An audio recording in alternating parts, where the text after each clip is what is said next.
Assalamualaikum sahabat-sahabat yang dirahmati Allah. Hari ini saya akan menceritakan tentang aku dipecat karena berhijab, tapi justru itu awal kesuksesanku. Perempuan yang kehilangan pekerjaan karena keyakinannya, namun berhasil membangun usaha sendiri dari nol. Kau berhijab? Maaf, kami tidak bisa terima kamu lagi. Kalimat itu menusuk jantungku seperti pisau dingin yang ditekan perlahan ke kulit. 3 tahun aku mengabdi. Tak pernah telat. Tak pernah cacat kerja. Tapi hanya karena aku memilih untuk menutup auratku, semua itu dibuang seolah tak berarti. Aku berdiri di depan kantor, menggenggam map surat pemecatan yang masih hangat dari tangan HRD. Air mataku jatuh. Tapi bukan karena lemah. Tapi karena aku tahu, ini akan jadi awal sesuatu yang jauh lebih besar. Dengan uang pesangon seadanya, aku mulai jualan dari dapur sempit rumah kontrakan. Awalnya cuma 5 kotak kue. Hari ini, ribuan pesanan datang dari berbagai kota. Aku tidak hanya bangkit. Aku melesat. Dan semua itu justru karena aku dipecat. Mereka pikir aku akan hancur. Tapi aku justru berubah jadi peluru. Jangan pernah anggap kecil seseorang yang berani mempertahankan prinsipnya. Karena dari situ, kekuatan sejati lahir. Gimana kisahnya? Tonton video ini sampai akhir. Like dan subscribe ke channel ini sangat membantu serta menghibur dan menjadi amal jariah bagi kita semua. Namaku Rahma. Usia 27 tahun. Aku bekerja sebagai staf administrasi di sebuah perusahaan ekspor di Surabaya.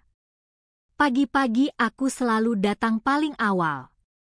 Menyapu ruang kerja, menyalakan komputer, bahkan kadang membuat kopi untuk atasan yang sering datang telat. Tapi tak pernah sekalipun aku mengeluh. Karena sejak kecil, aku diajarkan untuk bekerja dengan hati, bukan hanya demi gaji. Suasana kantor begitu modern dan glamor. Pakaian para pegawai wanita selalu rapi, wangi, dan terbuka. Sementara aku, gadis kampung yang baru beberapa bulan lalu mulai istiqomah memakai hijab, jadi bahan pandangan aneh di ruangan itu. Hari itu, aku memberanikan diri datang ke kantor dengan hijab yang lebih panjang dari biasanya. Warnanya hitam polos, sederhana. Tapi saat aku masuk ruang meeting, semua kepala langsung menoleh. Salah satu rekan menyenggol tangan temannya dan tertawa pelan. Aku diam. Berusaha tetap tenang. Tapi hatiku bergetar. Apalagi saat Bu Lydia, manajer HRD yang dikenal perfeksionis dan dingin, memanggilku ke ruangannya usai jam istirahat. Rahma, kamu tahu peraturan kantor kita seperti apa, kan? Aku mengangguk pelan. Kenapa kamu tampil seperti ini? Tanyanya sambil menunjuk hijabku. Maaf, Bu. Saya hanya ingin menjalankan keyakinan saya. Tidak ada maksud lain. Dia tersenyum tipis. Tapi bukan senyum hangat. Itu senyum tajam yang membuat leherku terasa dicekik. Perusahaan ini punya standar penampilan. Kalau kamu tetap seperti ini, aku rasa kamu tidak cocok lagi di sini. Darahku berdesir. Napasku tercekat. Bu, maksudnya. Dia menyodorkan amplop putih. Tanganku gemetar saat menerimanya. Surat pemutusan hubungan kerja. Tanpa peringatan. Tanpa diskusi. Hanya karena aku memilih menutup auratku lebih baik hari itu. Aku keluar dari ruangan itu dengan pandangan kabur. Semua mata menatapku. Tapi tidak satu pun yang bicara. Dunia seolah diam, tapi telingaku dipenuhi suara yang menyakitkan. Aku tidak pernah mencuri. Tidak pernah bolos. tidak pernah membuat masalah. Tapi hari itu, aku merasa seperti penjahat hanya karena ingin taat. Pagi itu, aku datang ke kantor seperti biasa. Meskipun semalam aku menangis sepanjang malam, berharap apa yang terjadi kemarin hanyalah mimpi buruk. Tapi langkah kakiku terhenti saat kulihat meja kerjaku sudah kosong. Laptop kantor, tumpukan arsip, bahkan hiasan kecil berbentuk bunga yang selalu kujaga, semuanya hilang. Tak lama, satpam menghampiriku. "Maaf, Mbak Rahma. Ibu Lydia minta agar Mbak langsung ke ruang HRD." Suara pria itu lembut, tapi matanya penuh rasa iba. Aku hanya mengangguk. Kali ini aku tak bisa berkata apa-apa. Sesampainya di ruangan HRD, 2 staf sudah menungguku. Salah satunya membacakan isi surat pemecatanku lagi dengan bahasa yang dingin dan kaku. Seolah aku hanya angka. Seolah aku hanya kesalahan yang harus disingkirkan. Mbak Rahma dianggap melanggar etika penampilan sesuai budaya perusahaan, kata mereka. Aku mengangguk. Baik, saya terima. Tapi saya hanya ingin tanya satu hal. Mereka menoleh. Salahkah seorang perempuan menjaga auratnya? Apakah itu kesalahan sebesar ini hingga harus kehilangan segalanya? Tak ada jawaban. Aku pulang dengan kepala tegak, meski dunia terasa berat menindih pundak. Di halte bus, aku duduk sambil memeluk tas kerja. Seorang ibu tua duduk di sampingku dan menatapku heran. Mungkin mataku bengkak, mungkin wajahku terlalu lelah. Aku tersenyum kecil. Baru kehilangan pekerjaan, Bu. Ibu itu hanya menepuk bahuku. Lalu berkata lirih, kadang Allah singkirkan kita dari tempat yang buruk, agar kita bisa berdiri di tempat yang lebih mulia. Kata-kata itu menghujam dadaku. Bukan karena sakit, tapi karena hangat. Untuk pertama kalinya hari itu, aku merasa tenang. Aku tahu, ini belum akhir. Ini mungkin baru permulaan. Hidup setelah kehilangan pekerjaan bukan hal mudah. Hari-hari pertama aku habiskan dengan menangis dalam diam.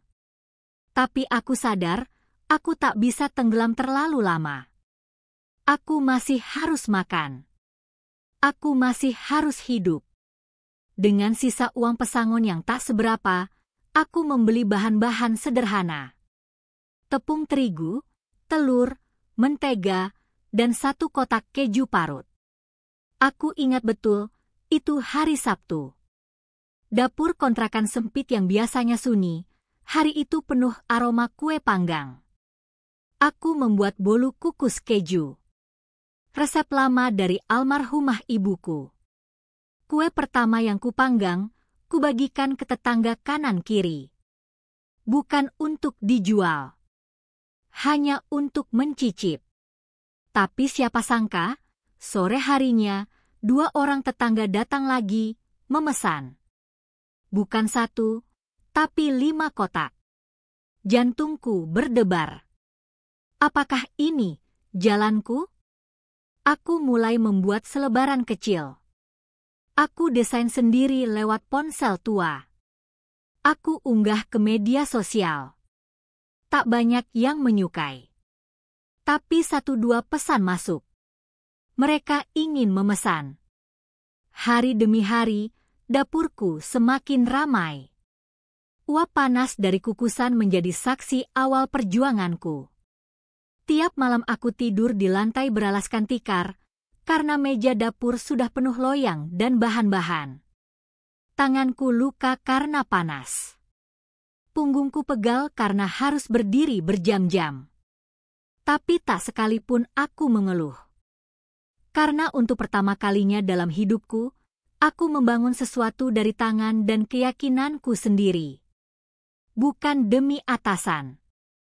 Bukan demi status. Tapi demi harga diri yang sempat diinjak dan dilecehkan.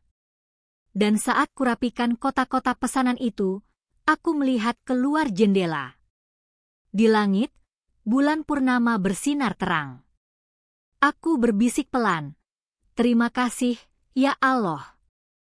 Karena dipecat, aku menemukan diriku sendiri. Usahaku perlahan tumbuh. Dari 5 kotak sehari menjadi 20. Dari tetangga menjadi pelanggan tetap dari luar kecamatan. Tapi seperti pohon yang mulai tumbuh tinggi, angin hujan pun datang lebih kencang. Suatu hari, ada pesanan besar dari kantor pemerintahan. 50 kotak bolu kukus untuk acara syukuran. Aku sempat ragu, tapi kuterima dengan penuh semangat. 2 hari penuh aku tak tidur, dibantu 2 adik sepupuku yang ikut menginap di kontrakan. Kami bekerja siang malam, membungkus satu persatu dengan teliti. Hari pengiriman tiba. Aku sewa ojek online karena tak punya motor. Tapi saat sampai di lokasi, panitia memeriksa kotak-kotak kue itu dan menolak. "Maaf, Mbak. Harusnya bolunya rasa pandan. Ini keju. Gak sesuai permintaan." Aku terpaku. Keringat dingin mengalir di pelipis. Di tanganku, ada nota pemesanan yang kutulis sendiri. Jelas tertulis bolu kukus keju. Panitianya minta pandan, "Mbak. Kami gak bisa terima," kata pria itu dingin, lalu pergi meninggalkan kotak-kotak kue yang masih hangat. Aku berdiri di sana. Bingung. Hancur. Marah. 50 kotak. Ratusan ribu rupiah. Waktu, tenaga, dan harapan seolah menguap sia-sia. Aku pulang dengan membawa semua kotak itu kembali. Tapi Allah memang punya cara menghibur hambanya yang sabar. Tanpa sengaja, saat aku unggah foto kue yang gagal dikirim itu ke media sosial dengan caption sederhana, "Boluku ditolak, mungkin belum rezekiku," postingan itu viral. Ratusan komentar masuk. Puluhan pesan pribadi datang. Banyak yang menawarkan bantuan, ingin membeli, bahkan menyemangati. "Mbak, aku mau 2 kotak ya." Gak apa-apa gagal, usahanya luar biasa. Orang sebaik ini pasti sukses. Aku menangis malam itu. Tapi kali ini bukan karena sedih. Karena Allah mengganti luka dengan kekuatan, kegagalan dengan peluang. Dan aku tahu, perjuangan ini baru saja dimulai. Sejak kejadian itu, akun media sosialku dipenuhi pesan-pesan. Bukan hanya dari pelanggan, tapi juga dari orang-orang yang merasa terinspirasi dengan perjuanganku. Mereka menyebutku kuat, tangguh, bahkan ada yang menyebutku perempuan berhijab yang tak gentar dihina dunia. Aku hanya Rahma. Bukan siapa-siapa. Tapi ternyata, luka yang dulu membuatku hampir menyerah, kini justru jadi alasan banyak orang bangkit. Seseorang dari komunitas UMKM mengundangku menjadi pembicara kecil di acara pelatihan wirausaha. Aku kaget, gugup, bahkan sempat ingin menolak. Tapi akhirnya aku datang. Aku berdiri di depan sekitar 20 ibu-ibu, sebagian besar dari mereka korban pemutusan kerja juga, atau ibu rumah tangga yang sedang mencari penghasilan tambahan. Dengan suara bergetar, aku bercerita. Tentang bagaimana aku dipecat. Tentang rasa malu. Tentang dapur kontrakan dan panas kukusan yang membuat tanganku melepuh. Tapi lebih dari semua itu, aku bercerita tentang satu hal, keyakinan bahwa rezeki tidak akan salah alamat, dan bahwa hijabku bukan penghalang, tapi justru pelindung paling kuat saat dunia mencoba menjatuhkanku. Saat aku selesai berbicara, suasana ruangan hening. Lalu tepuk tangan menggema. Beberapa ibu bahkan mendekat dan memelukku sambil menangis. "Mbak Rahma, cerita Mbak menyelamatkan saya, bisik salah satu dari mereka. Aku pulang malam itu dengan perasaan hangat. Aku bukan hanya menjual bolu kukus lagi. Kini, aku membawa cerita. Cerita tentang perempuan biasa yang berani berdiri, walau dulu sempat dijatuhkan. Cerita yang tak butuh panggung mewah untuk bersinar, cukup hati yang tulus dan keteguhan untuk bertahan. Namaku mulai dikenal, bukan karena sensasi, tapi karena perjuangan. Undangan demi undangan datang dari berbagai komunitas. Aku mulai dihubungi oleh media lokal, bahkan satu stasiun televisi mengajakku tampil dalam segmen Perempuan Tangguh Indonesia. Awalnya aku ragu. Tapi saat mereka bilang, kisah Mbak Rahma bisa jadi cahaya untuk banyak perempuan lain, hatiku bergetar. Aku tahu ini bukan soal panggung atau popularitas. Ini tentang suara. Tentang membela banyak perempuan yang pernah merasa dipinggirkan hanya karena keyakinan mereka. Di studio, aku duduk dengan tangan dingin. Kamera menyorot wajahku, dan presenter memulai pertanyaan dengan senyum ramah. Rahma, apa yang paling berat dalam perjalananmu? Aku menatap kamera, lalu menjawab, meyakinkan diri sendiri bahwa aku layak dihargai meski aku berbeda.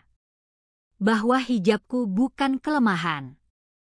Bahwa perempuan bisa memilih jalan yang terhormat meski jalannya sunyi dan berbatu. Wawancara itu viral. Komentarnya penuh dukungan. Bahkan ada yang menulis, akhirnya ada yang berani bicara. Tapi bersamaan dengan dukungan, datang pula cercaan. Tak sedikit yang menuduhku mencari simpati.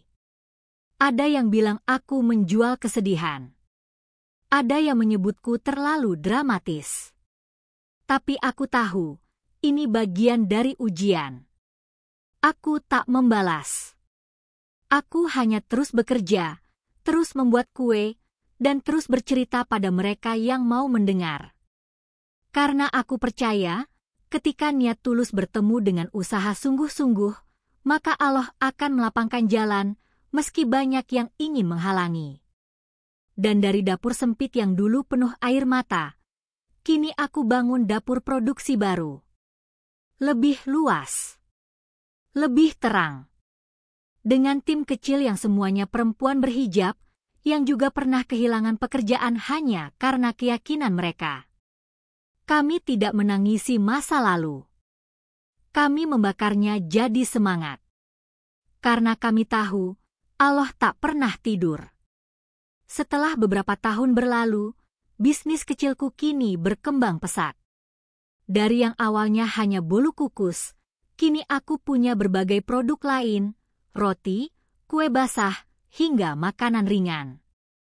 Aku membuka toko pertama di sebuah pusat perbelanjaan lokal, dan mulai mendapatkan perhatian lebih besar dari pelanggan.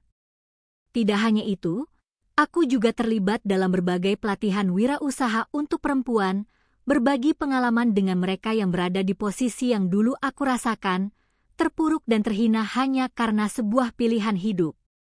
Aku sering mendapat pesan dari ibu-ibu dan perempuan muda yang mengatakan, Mbak Rahma, cerita Mbak mengubah hidup saya. Saya mulai berani untuk memulai usaha saya sendiri. Atau, dulu saya merasa malu memakai hijab, tapi sekarang saya bangga, karena saya tahu saya bisa sukses dengan cara saya sendiri. Aku tersenyum setiap kali membaca pesan-pesan itu. Rasanya seperti perjuangan dan air mata yang pernah kurasakan tidak sia-sia. Aku tidak hanya membangun bisnis, tapi juga membuka peluang bagi orang lain. Peluang untuk berdiri dengan kepala tegak, tidak takut mengekspresikan diri sesuai keyakinan mereka. Kini, setiap kali aku melihat toko-toko kecil dengan produk kami, aku selalu teringat betapa berharganya setiap langkah yang pernah kulalui. Setiap kegagalan, setiap hinaan, setiap air mata, semua itu adalah bahan bakar yang mendorongku untuk menjadi lebih baik. Mimpi yang dulu hanya ada di kepala, kini sudah menjadi kenyataan. Aku bukan hanya pemilik bisnis, tapi seorang perempuan yang ingin membuktikan bahwa kepercayaan diri, keteguhan hati, dan doa adalah senjata terkuat untuk meraih kesuksesan. Dan yang lebih penting, aku tahu ini bukan akhir. Ini adalah awal dari perjalanan panjang untuk terus memberikan inspirasi kepada mereka yang sedang berjuang. Kepada mereka yang merasa tak berdaya. Karena aku tahu, jika aku bisa, mereka pun pasti bisa. Hikmah yang bisa diambil dari kisah ini adalah keberanian untuk memilih yang benar. Rahma menunjukkan bahwa keberanian untuk mengikuti keyakinan dan tetap teguh pada prinsip meskipun menghadapi rintangan besar, seperti pemecatan, bisa menjadi titik balik menuju kesuksesan yang luar biasa. Pilihan yang benar mungkin tidak selalu populer atau mudah, namun itulah yang membuat kita tumbuh dan menemukan potensi sejati. Keteguhan dan kekuatan dalam menghadapi ujian, setiap ujian yang datang, baik berupa hinaan maupun kegagalan, tidak menghalangi Rahma untuk menyerah. Justru, kegagalan itu menjadi batu loncatan untuk meraih impian dan membuka jalan baru. Hidup tidak selalu berjalan mulus, tetapi keteguhan hati dan keinginan untuk terus maju dapat mengubah segala rintangan menjadi peluang. Kesuksesan dimulai dari keyakinan diri.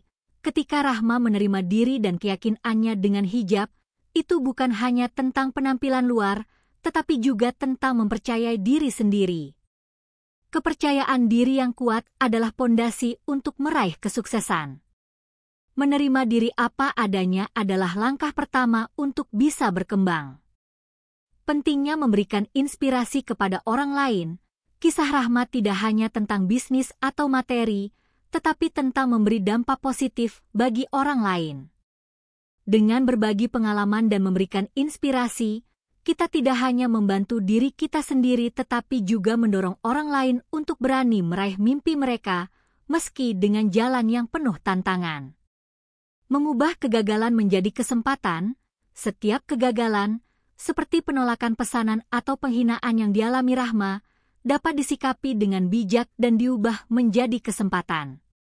Dalam hidup, kegagalan adalah bagian dari proses, dan jika kita mampu melihatnya sebagai pelajaran, kita akan selalu dapat bangkit dan menemukan kesempatan baru.